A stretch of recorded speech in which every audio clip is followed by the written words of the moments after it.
Oke, baik, saya lanjutkan untuk part 2-nya ya. Jadi kalau part 2 ini lebih membahas mengenai metode-metode kontrasepsi dan hal-hal lain yang terkait dengan kontrasepsi. Oke, ini sedikit overview saja bahwa kontrasepsi itu ya tujuannya merupakan salah satu perencanaan ya di dalam keluarga. Merencanakan ya bagaimana akan berkeluarga gitu ya. Karena sebetulnya tujuan dari kontrasepsi itu adalah mengontrol kelahiran ya. Dan terkadang penggunaan alat kontrasepsi ini untuk mencegah penularan dari sexual transmitted infection atau sexual transmitted disease ya. Jadi mencegah penularan. Nah, ini dapat menggunakan alat kontrasepsi, tapi ini alat kontrasepsinya yang bayar ya, supaya tidak menular. Tapi ya secara umum sebetulnya fungsi dari kontrasepsi adalah ini mengatur kelahiran ya, baik itu dari jaraknya ataupun juga dari jumlah anak ya. Oke, kita lanjutkan. Nah, ini ada beberapa tahapan jika kita sebagai tenaga kesehatan akan memberikan pelayanan terkait dengan alat kontrasepsi. Yang pertama adalah step in. Yang pertama ini.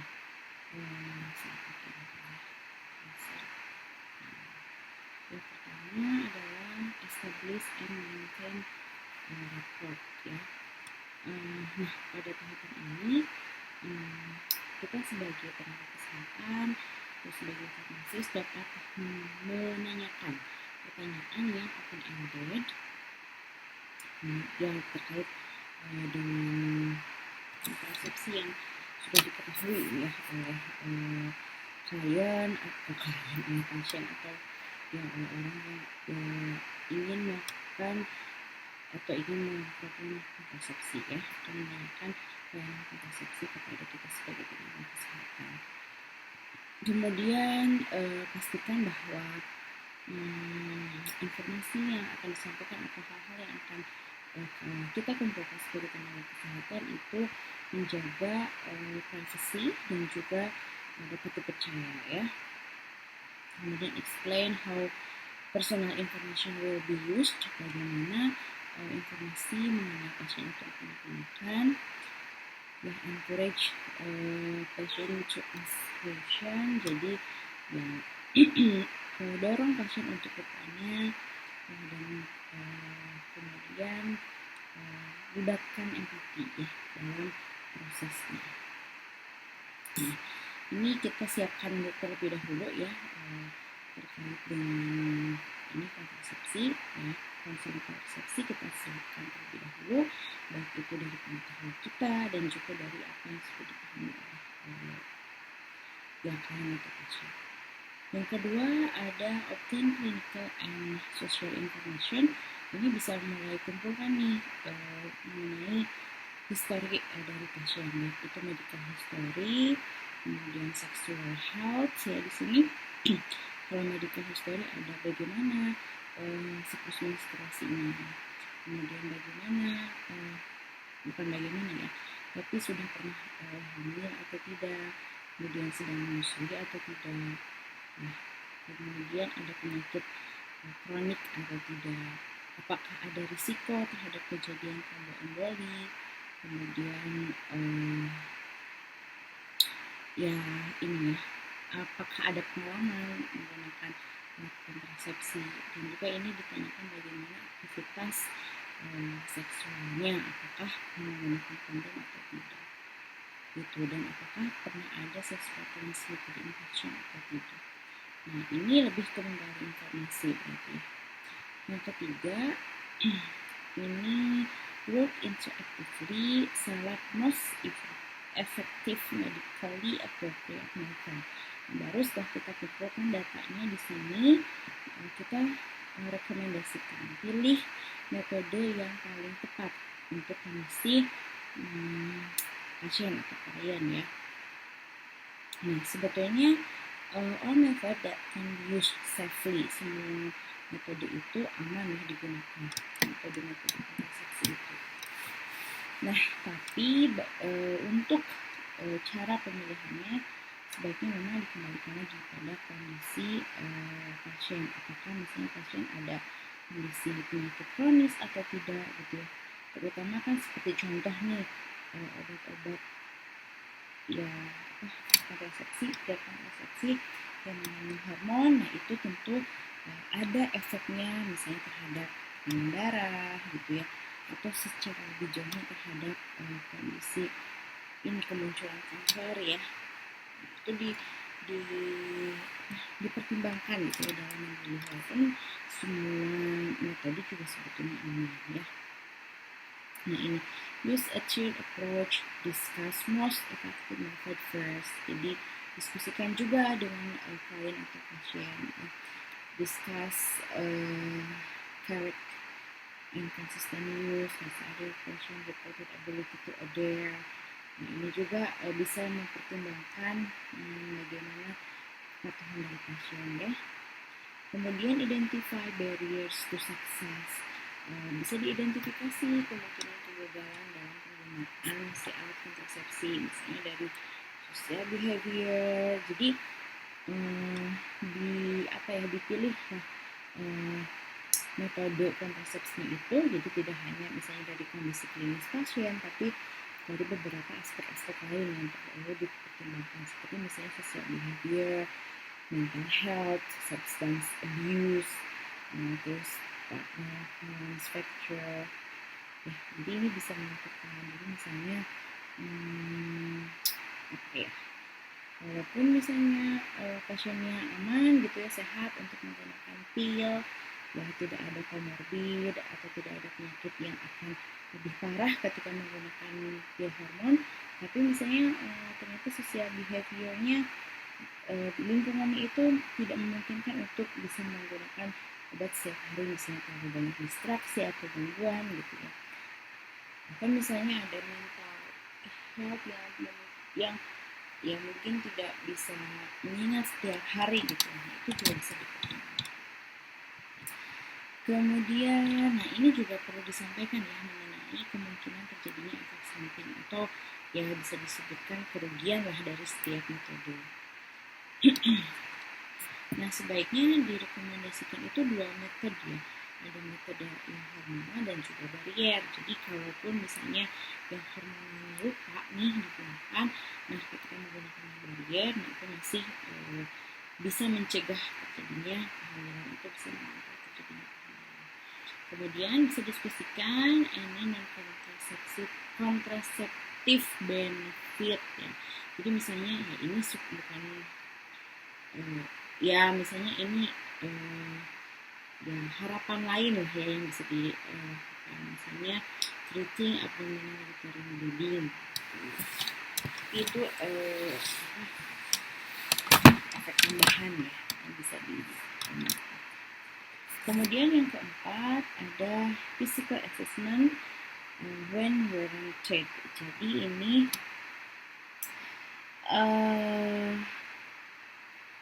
ya kita harus melakukan pemeriksaan fisik ya, misalnya memeriksa tekanan darah sebelum menggunakan yang hormonal.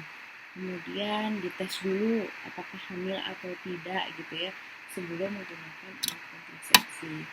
Kemudian diukur juga nih berat badannya berapa untuk memonitor kemungkinan adanya kenaikan berat badan.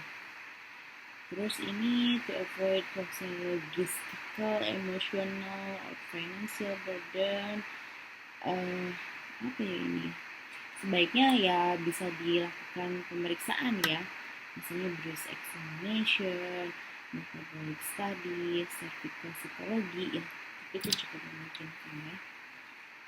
Oke, kemudian yang terakhir, yang kelima ada provide method, instructions, and follow up plan, sama confirm understanding. Jadi setelah kita mengumpulkan data di sini, kemudian memilih metode yang tepat, kemudian melakukan pemeriksaan terlebih dahulu sebelum mengarahkan pasien untuk menggunakan kontrasepsi, nah kita juga mesti menyampaikan nih apa saja yang harus diperhatikan dan bagaimana follow up-nya.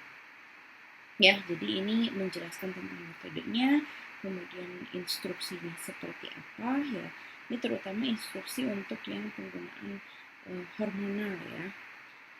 Karena kan itu dikonsumsi setiap hari. Kemudian follow up ke depan itu seperti apa. Dan ini bisa ditanyakan juga nih pemahaman pasien tentang penggunaan alat kontrasepsi. Oke. Kita lanjutkan. Nah, ini untuk tipe alat kontrasepsi ya. Sebetulnya jika kita bagi menjadi 2 garis besar, ada yang based on farmakologi sama yang based on non farmakologi ya. Nah, kalau yang based on farmakologi ini kan menggunakan suatu zat gitu ya. Nah, ada yang spermisida. Ini isinya itu ada non-oxynol 9. Jadi ini ya namanya juga spermisida, berarti dia itu membunuh sperma ya secara langsung. Nah, kalau yang hormon, ya ini kan yang dikonsumsi ya. Ada 2 macam sebetulnya. Ada yang kombinasi antara estrogen dan progestin, ada juga yang hanya progestin aja. Ya, nanti kita bahas detailnya di next slide. Untuk yang non farmakologi, nah ini bisa menggunakan barier atau penghalang atau bisa juga mengatur waktu berhubungan seksual ya sesuai dengan kalender. Jadi tidak melakukan hubungan itu di masa subur. Nah, ini lebih jelasnya lagi nih gambaran metode-metode atau alat-alat kontrasepsi ya. Nah, kita lihat ini dari urutan yang keefektifannya itu lebih sedikit gitu ya. Sampai ini yang paling atas itu adalah yang paling efektif. Ternyata yang paling tidak efektif itu ada KB kalender dan juga ternyata menggunakan spermisida ya. Karena spermisida itu ya bentuknya seperti salep atau krim mungkin ya. Nah, cara pakainya kan itu dioleskan gitu ya di area vagina. Jadi ketika melakukan hubungan ya keluar sperma gitu, itu spermanya akan dibunuh oleh spermisida ini. Tapi ya kenapa paling ini ya rendah gitu ya efektivitasnya, ya bisa saja misalnya mengoleskannya kurang cukup, atau misalnya ya masih ada sperma-sperma yang bisa menembus dan hidup gitu ya walaupun telah melewati spermisida ini. Nah, kalau KB kalender ini kenapa menjadi kurang efektif ya? Karena ya ini kurang efektif sebetulnya di seseorang atau di wanita yang siklus menstruasinya itu tidak teratur. Jadi tidak bisa diperkirakan kapan masa ovulasinya. Oke, kita naik lagi ke level yang kedua. Ini kalau dilihat ya,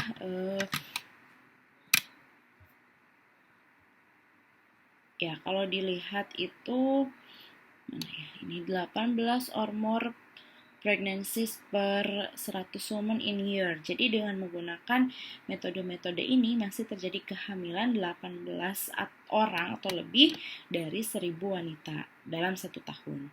Nah, ini ada kondom, baik itu kondom untuk perempuan, kondom untuk ini perempuan ini ya, kondom untuk laki-laki. Kemudian ada withdrawal ya, ada withdrawal.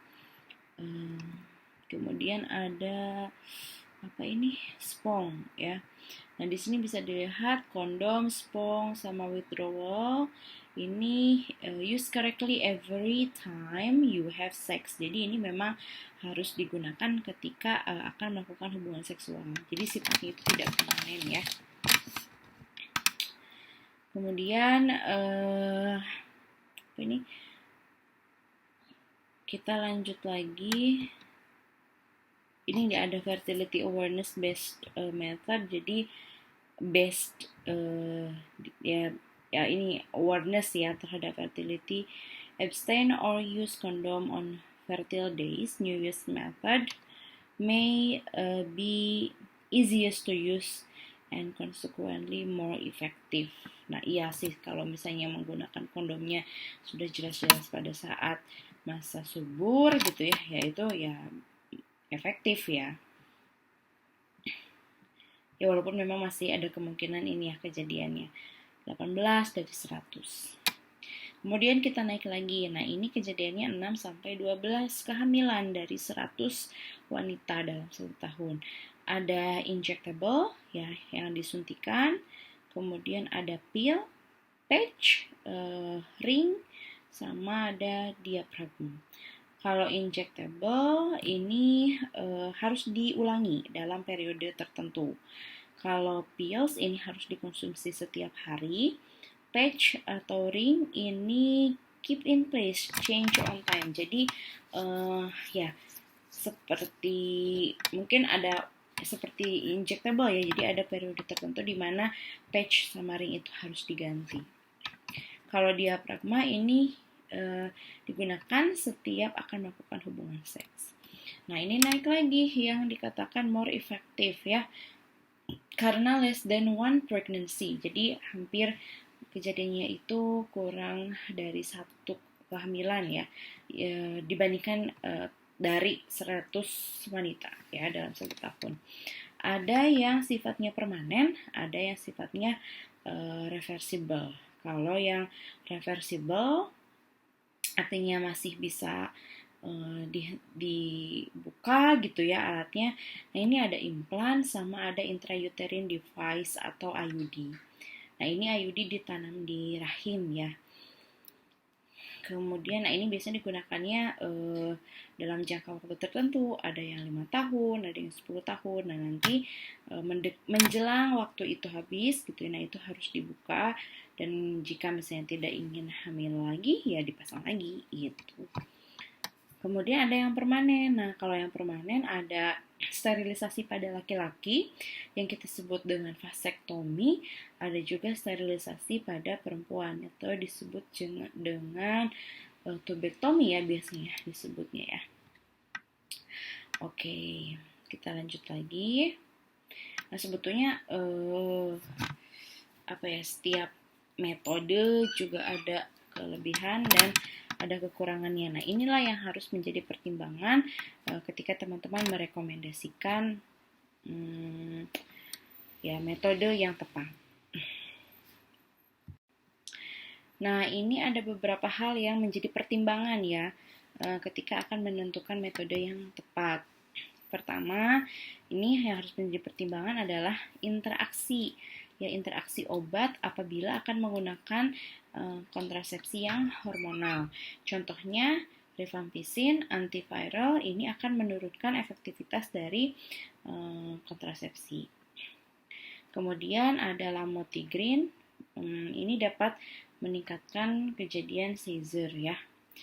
Kemudian yang harus dipertimbangkan ada beberapa komplikasi, misalnya seperti breast cancer. Nah, ini kan akan semakin parah gitu ya kondisinya jika menggunakan yang hormonal. Nah, kemudian ini jika ada hypertension ini juga menjadi warning ya, karena dengan penggunaan hormonal juga akan memicu gitu ya semakin parah dari hypertension atau bahkan bisa berkontribusi menimbulkan acute MI dan stroke. Nah, lifestyle juga perlu menjadi pertimbangan karena ini pada pasien yang smoking dan usianya lebih dari 35 tahun dengan tambahan penggunaan kontrasepsi hormonal ini dapat meningkatkan risiko kardiovaskular ya, seperti infark miokard. Nah, selanjutnya ya jika teman-teman akan menjelaskan cara penggunaan pil KB, karena sebetulnya untuk penggunaan metode yang lain ya, metode apalagi tadi yang barrier IUD gitu ya, terus vasektomi, tubektomi itu kan udah ranahnya dokter ya. Paling yang akan teman-teman bisa jelaskan itu ya salah satunya ini penggunaan pil, kemudian penggunaan kondom gitu ya, karena kan kondom dijual di apotek ya, atau juga misalnya spermisida, Nah, itu teman-teman harus tahu caranya dan karena akan menjelaskan ya. Nah, ini sekarang kita fokus bagaimana cara menggunakan pil. Ini kan kaitannya dengan kasus ya. Nah, kita harus tahu dulu nih jenis atau tipe dari pil yang akan digunakan. Apakah yang kombinasi antara progestin dan estrogen atau COC ya kita sebutnya, combined oral contraceptive, ataupun yang POP, ini progestin only pills. Biasanya yang progestin only pills ini bagus untuk ibu yang menyusui. Nah, untuk yang COC ini ada dua jenis juga nih, ada 21 hari dan ada 28 hari. Nah, untuk yang 28 hari sebetulnya 7 harinya itu adalah placebo.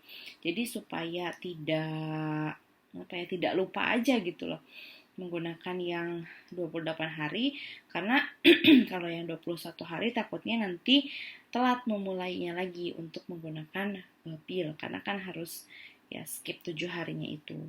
Jadi kalau yang 28 hari ini sudah dibantu dengan adanya placebo, jadi tidak akan lupa gitu ya kapan menggunakan. Nah, untuk lebih jelasnya bagaimana urutan cara penggunaan, ini ada di video dari YouTube. Nah, itu saya akan postingkan juga ya di EduNext. Oke, segitu aja untuk tutorial terkait dengan konseling sistem reproduksi. Semoga dapat membantu teman-teman dalam mempersiapkan praktikum. Oke, wassalamualaikum warahmatullahi wabarakatuh.